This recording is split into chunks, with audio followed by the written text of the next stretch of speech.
Good afternoon. How are you today? My name is Danielle Emmons, and welcome to CAN TV's Haymarket Centers show.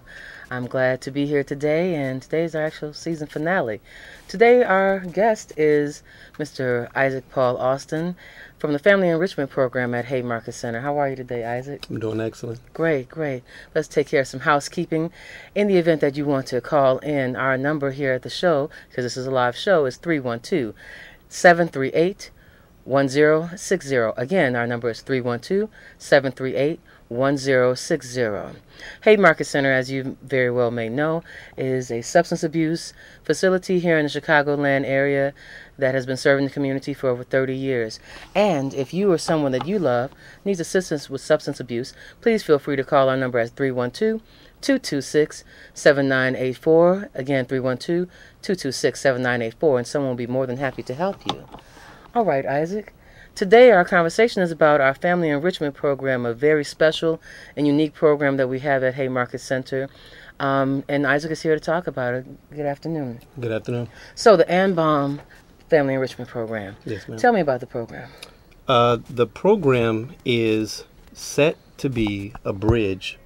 Once a person successfully completes treatment, Okay.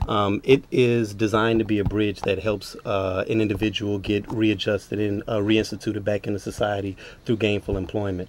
So the program is set up over about a month course. Okay. We meet 4 times a week for 2 hours, and we run a wide variety of courses that are primarily designed towards assisting these individuals with job readiness skills.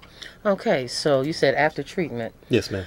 Let me ask you this before we go any further. Is there any specific reason why it's after treatment? So primarily these folks that you're dealing with are in the recovery homes? Yes, they are. Are they clients who are also possibly in intensive outpatient that are no longer residing within the facility? You know, in most cases, they do still reside within the facility. Okay. But the main reason that we want to make certain that they have a certain amount of what we call clean time is because we want to make certain that they are, see, as you know, with Haymarket being substance abuse treatment facility, first and foremost, recovery always comes first. Exactly. Okay, so we want to make certain that we don't impede upon their progress of going through the necessary processes of being recovered.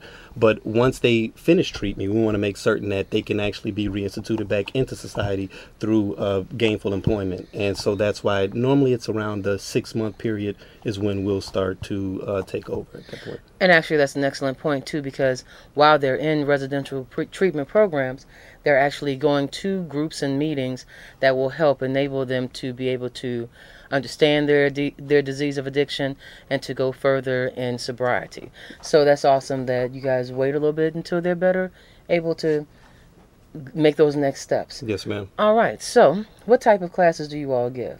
Okay. Well, first and foremost, where we normally begin is it's going to begin with motivation. Okay, so we normally always start off with motivation. We'll call it Let's Get Motivated.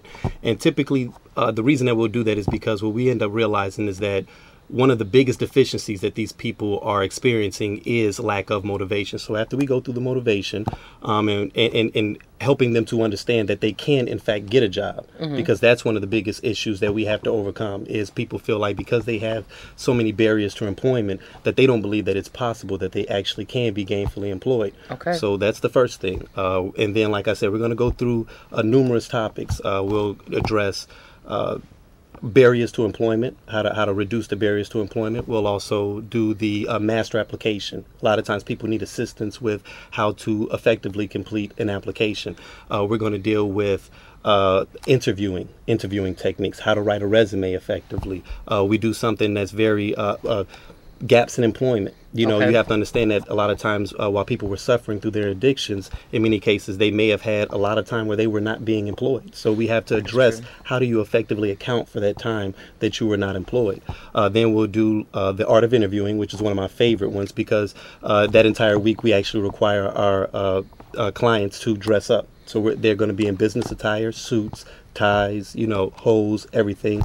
And then we also do something like mock interviewing, which is a very awesome thing. We video record the mock interviews, and that's been a phenomenal thing. Because it really gives the clients an opportunity to not only see all of everything being put into action. So it's not just us telling you what you should and what you shouldn't do, but you actually have a good opportunity to see some of the past clients, their strengths and their weaknesses. And I actually enjoy the mock interviewing because I get a chance to do some of the mock interviews with the clients, and it's very much hands-on, and we get a chance to do with them things that employers won't do. So we've had some situations where we've had to be very frank and be very blunt with the clients about things that they may want to modify or change as they're going into interviews, because unfortunately a lot of our clients, not only do we have gaps in employment history, some of our clients don't have any employment history at all.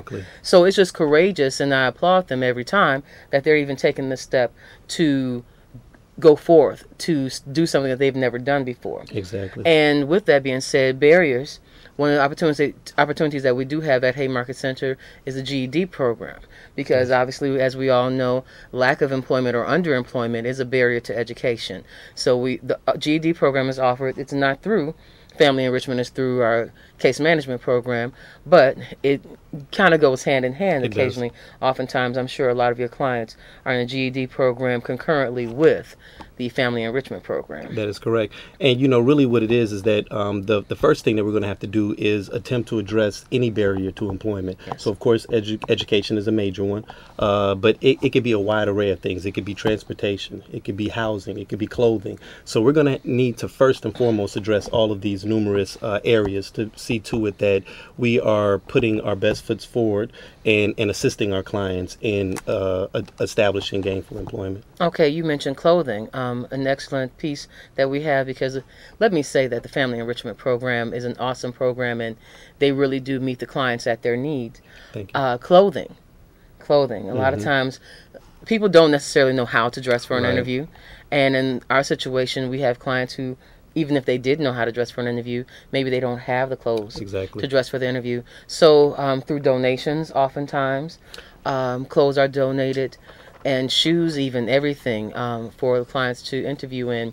And it's just something really, really nice about knowing that you look the part. Even if maybe on paper you don't have some of what you feel it takes, if you look confident, then, you can't beat that with a stick. And that's an excellent point. And one of the things that I always think is extremely phenomenal about this program is we actually are in our 34th class right now. So we actually just did the orientation of our 34th class.